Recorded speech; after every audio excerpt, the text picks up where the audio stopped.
तो दोस्तों नमस्कार, स्वागत है आपका मेरे वीडियो चैनल पे। आज मैं एनडीए डैम, खड़गवासला डैम है उसके चारों ओर का एक चक्कर मारूंगा, क्योंकि बहुत दिनों बाद पुणे का मौसम सुहाना हुआ है।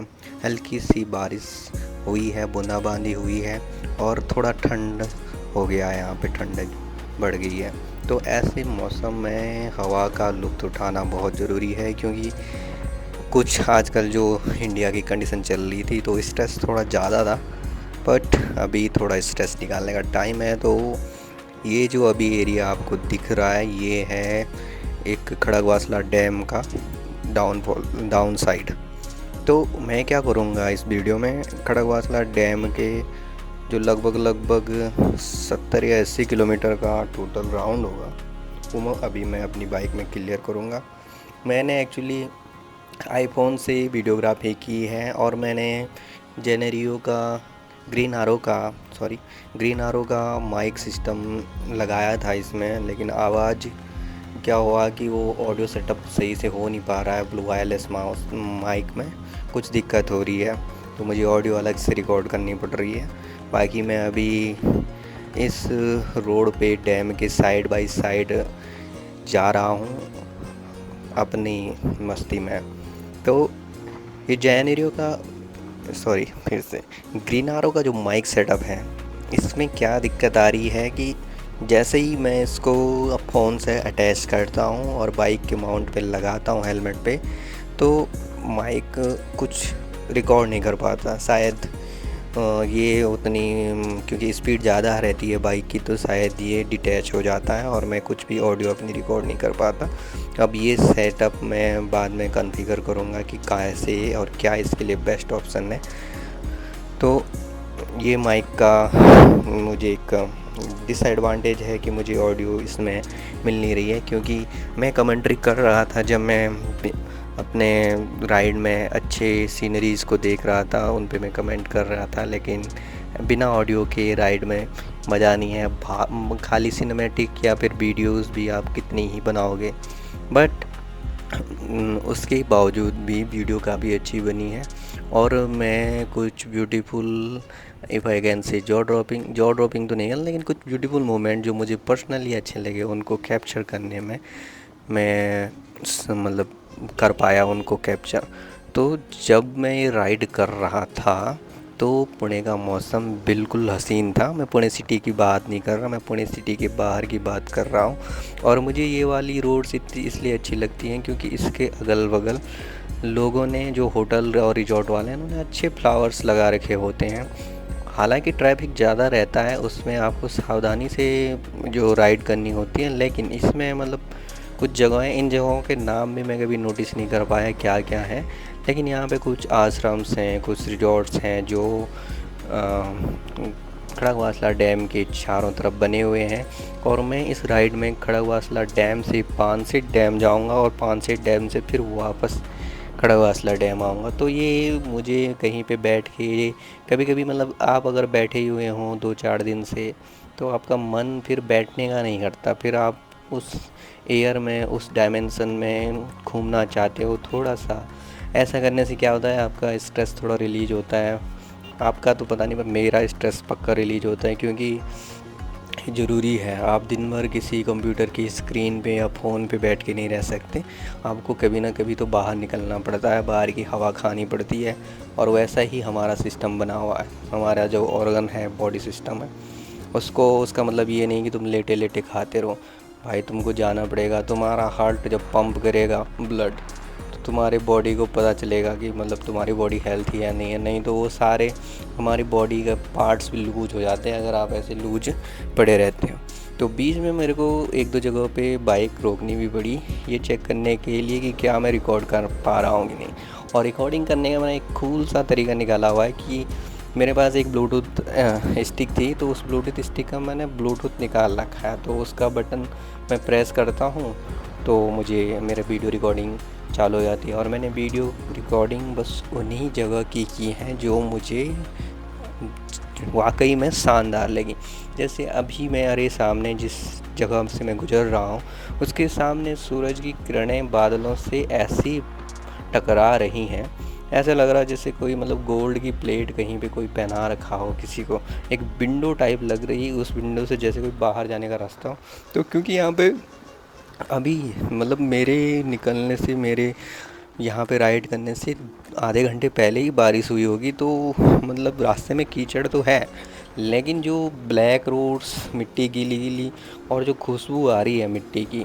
और बाय द वे यहाँ पे एक चीज़ बताऊँ, पुणे में इस साइड खड़गवासला डैम के मतलब साइड पानसेत की तरफ से बहुत ज़्यादा इंडस्ट्रियलाइजेशन हो रहा है। 1-2 साल पहले जब मैं यहाँ आया था तो यहाँ बिल्कुल खेत ही खेत थे और पहाड़ थे, लेकिन आज की डेट में देख रहा हूँ तो ये पहाड़ सब इतना बड़ा इंडस्ट्रियल कॉरिडोर टाइप कुछ बनना है, जहाँ पे लोग अपनी इंडस्ट्री मतलब बिजनेसमैन अपनी इंडस्ट्रियाँ लगा रहे हैं। उसके बाद क्या होता है कि मैं खड़गवासला डैम की साइड से अभी पानसेत की साइड आने के लिए मुझे एक बारीक से गाँव के बीचों से रास्ता निकाल के आना पड़ता है। और ये भी एक पुणे की या महाराष्ट्र की कह लीजिए ग्रामीण जीवन को देखने का अच्छा एक्सपीरियंस रहता है, क्योंकि इस रास्ते से चलते चलते मुझे बिल्ली और उसके बच्चों के साथ उसका खानदान कहीं जाते हुआ भी दिखाई दिया।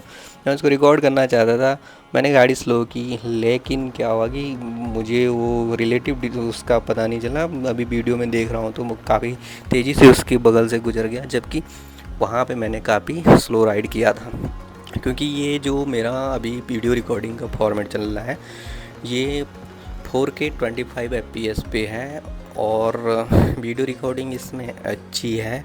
लेकिन यो क्या हो रहा है कि वाइड एंगल है, तो वाइड एंगल में क्या हो रहा है कि वो जैसे मैं बिल्ली को देख रहा था तो वो बिल्ली एकदम से ही निकल गई और मैं उसको स्लो नहीं कर पाया। ये जो अभी मैं रोड देख रहा हूँ पुणे के गांव की, इसमें मतलब 80 to 90% जो रोड हैं वो काफ़ी अच्छी हैं। 2-4 जगहों पे बैड पैचेस हैं। अनलाइक हमारी हिल्स जो पहाड़ों के रास्ते हैं उनके रास्ते जैसे नहीं है, इसमें मतलब ज़्यादा माल खाया भी नहीं गया है, ठीक ठाक है इन्होंने इनकी गांव वाली रोड्स बना रखी। और एक्चुअली में ये क्या है कि यहाँ पे industrial areas, defence colonies, BSF वगैरह काफ़ी ज़्यादा हैं और लोग भी काफ़ी ठीक ठाक पुणेकर जो हैं जॉब वाले हैं और नौकरी चाकरी करते हैं। तो मतलब एक तरह से पूंजीवादी अर्थव्यवस्था जो है इसकी, उससे मतलब समझ में आता है कि यहाँ पे अच्छे रोड्स क्यों हैं। लेकिन जब हमें मतलब गांव की एक झलक दिखती है, जैसे ये भैंसें अभी जा रही हैं चल के, इनकी आवाज़ें निकल रही थी, मतलब इनके साथ गाय वगैरह, फिर आगे मुझे मोर भी दिखते हैं और कुछ बैड पैचेस भी आते हैं रोड्स के। तो मैं ये सब देख के मुझे मतलब रुकने का मन नहीं करता, बट ऐसी ही वादियों में चलते रहने का मन करता है।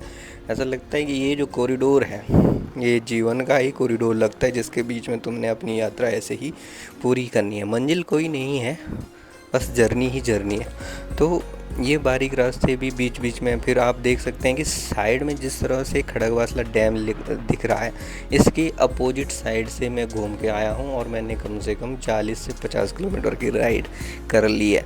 तो ऐसे ही मैं बढ़ते बढ़ते, क्योंकि ट्रैफिक कम था, बारिश हुई तो शायद लोग ज़्यादा बाहर आए नहीं और वैसा टाइम पे आते भी नहीं है, क्योंकि ये तो लोग पुणे वाले अपने जॉब पे चले गए होंगे आज, तो इसलिए उनको शायद मौका ना मिला हो घूमने का। इसीलिए मैंने ये टाइम चूज़ किया कि मुझे ज़्यादा ट्रैफिक ना मिले और मैं सोलीली अपना राइड कर सकूं। तो यहाँ पे दोस्तों मुझे मोर दिखाई देता है, जो हल्का सा वीडियो में है पीछे, अगर आप देखेंगे यहाँ से 20 सेकंड पहले तो वो आपको दिख जाएगा।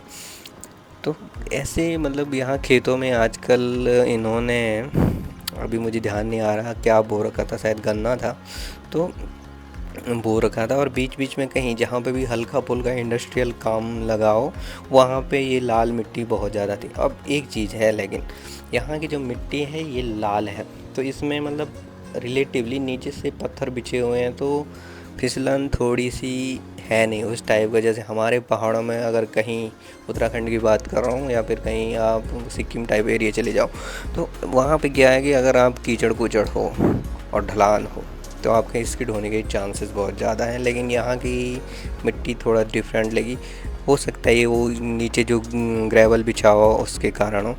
तो इस तरह मैं इन पुणे के गाँव में घुसते घुसते पता नहीं कौन कौन से गाँव में जाके अपनी राइड कर रहा था। बीच बीच में हल्के फुल्के पैचेस आए हैं। और मैं एक बात बता दूं कि ये जो RS 200 बाइक है पल्सर की, ये मतलब गंदे रास्तों के लिए तो बिल्कुल नहीं बनी है। इसमें अगर एक भी गड्ढे आ जाए तो आपकी कमर का कमरा बनाने में पूरी तरह से सक्षम है। तो फिर लगभग 1-1.5 घंटे की राइड के बाद, 2 घंटे होंगे 2 घंटे की राइड के बाद मैं लगभग एक स्पॉट में रुकता हूँ, थोड़ी देर के लिए कमर सीधी करता हूँ, फ्रेश होता हूँ, हल्की वीडियो बनाता हूँ और फिर चलता हूँ। BSF का कैंप आता है, वहाँ पे मैं रास्ता थोड़ा सा भटक जाता हूँ, तो फिर मुझे वो सही रास्ते पे चलने के लिए बाइक को मोड़ना पड़ता है और मैं पहुँचता हूँ जो मूठा नदी है, जो पानसेत से निकल के खड़गवासला की तरफ डैम में भरने के लिए पानी छोड़ रही है। तो मैं वहाँ पे पहुँचता हूँ और वहाँ भी मैं स्लो चलता हूँ ताकि मैं हल्का सा वीडियो बना सकूँ। वैसे तो ये जगह काफ़ी खूबसूरत है, लेकिन यहाँ पे लोग ज़्यादा हैं तो मैं नहीं रुका। तो मुझे मतलब मेरी आवाज़ तभी निकलती है जब लोग कम हों अगल बगल, फिर मैं फुल फ्लो में रहता हूँ। जैसे लोग हो तो मुझे थोड़ा सा साइनेस है मुझ में, लेकिन वैसे भी नहीं है। तो मैं ये वाला एरिया बड़ा अच्छा लगता है। डर भी लगता है कि नीचे छलांग मार दो तो पता नहीं कितना गहरा होगा, लेकिन है अच्छा है। उसमें लोग, बहुत सारे लोग लौंडे लपाड़े स्विमिंग कर रहे थे, तो मैंने देखा उनको, फिर मैं वहाँ से निकल गया। और मैं सोच रहा था कि at this point of time ये सोच रहा था कि यार अब चलो घर निकल आ जाए। तो यहाँ से फिर ये मतलब थोड़ा अच्छी रोड शुरू हो जाती है तो लोग भी भयंकर भगाते हैं। लेकिन आजकल जो इस हाईवे पे चलने का सबसे मस्त रीज़न ये है कि यहाँ पे फूल खिले हुए हैं, ऊपर से ये गुलमोहर टाइप लाल लाल के। तो अभी मैं क्या देखता हूँ, अभी जिससे मैं गाड़ी चला, मेरे सामने से जो ये बाइक वाला जा रहा था, तो ये बाल वाला बचा, इसको मतलब ट्रक वाले ने दरवाज़ा ऐसे टाइम पे खोला कि जिस टाइम पे वो जस्ट वहाँ से निकला हुआ था। तो फिर ये सब देख के मैंने कहा यार, दो मतलब बातें थी, वो बच गए थे तो वहाँ पे ज़्यादा हो हल्ला करने की ज़रूरत नहीं थी। वो तो मराठी में कुछ यहाँ रहे थे, उसको कुछ बोल रहे थे, गाली गलौज कर रहे थे, लेकिन होता है ऐसा। लेकिन उसकी भी गलती है ट्रक वाले की, क्योंकि वो देख नहीं रहा था कि साइड से कोई आ रहा है। तो इस तरह से मैं डैम के दूसरे साइड से अपनी बाइक की राइड लेते हुए, क्योंकि ठंडी ठंडी हवा चल रही थी तो रुकने का मन ही नहीं कर रहा था कहीं पे। ऐसा मन कर रहा था कि जब तक थक ना जाऊं तब तक राइड अलोंग करता हूं। तो इस तरह से मैं चलता गया और अपना मतलब खड़गवासला की तरफ पहुंचने पर मैंने फिर रेस्ट लिया और वहाँ से अपना साग सब्जी खाना पीना लेके घर चला गया। तो ये मतलब ये जो, और बीच में मुझे मतलब कुछ होते हैं ना छपरी टाइप, छपरी तो नहीं कह सकते बट यंग एज है, यंग ब्लड है, वो दिखाई दिए, जो मतलब ये क्या बोलते हैं HF डीलक्स मैं ही मतलब 80-90 की स्पीड से मेरे सामने था बगल से, फिर वो इतना तेज़ भाग गया। तो मैंने कहा भाई तू जा, मैं आ रहा हूँ, मुझे तेरे साथ रेस रूस करने का कोई मतलब नहीं है और मेरे को आदत भी नहीं है, हमें खुद भी बचना है। और यहाँ पे क्या है ना, रोड पे अपनी समझदारी से चलना ज़्यादा ज़रूरी है, क्योंकि हो सकता है आप गलत ना हो, लेकिन दूसरे बंदे की गलती के कारण आपको मतलब दूसरे की गलती भी आपको बहुत बड़ी भारी पड़ सकती है। तो इसलिए रोड में अपनी सेफ्टी से चलें, अपने ग्लव्स वगैरह पूरा राइडिंग गियर पहने। और टू व्हीलर मतलब कुछ ज़्यादा ही दिक्कत होती है, इसलिए इसको बहुत ज़्यादा सावधानी से चलाना पड़ता है।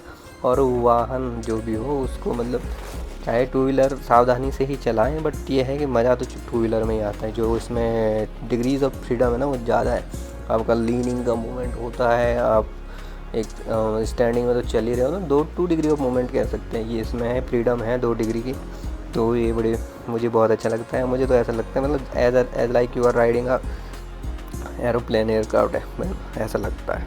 तो ये टू व्हीलर राइडिंग की सबसे बड़ी विशेषता है। और इस तरह से मैं धीरे धीरे करके अभी खड़गवासला डैम के उसका पूरा सर्किल मैं 90% से ज़्यादा पूरा कर चुका हूँ। और इस टाइम भी आप देख सकते हैं जैसे अगल बगल जो पेड़ हैं उनमें काफ़ी अच्छे फूल खिले थे। बीच में हल्का जंगल भी लगता है, लेकिन उस जंगल में आज तक मुझे कचड़े के अलावा कोई जंगली जानवर दिखाई नहीं दिया। और ये मुझे बड़ा गलत भी लगा कि पुणे के अगल बगल जंगल मतलब जो जैसे पुणे के आउट स्केट में खड़गवासला से पानसेत की तरफ या लवासा की तरफ आप जाते हो तो लोगों ने ढेर पे ढेर लगा रखे हैं कचरा का। ऐसा नहीं होना चाहिए था, लेकिन है।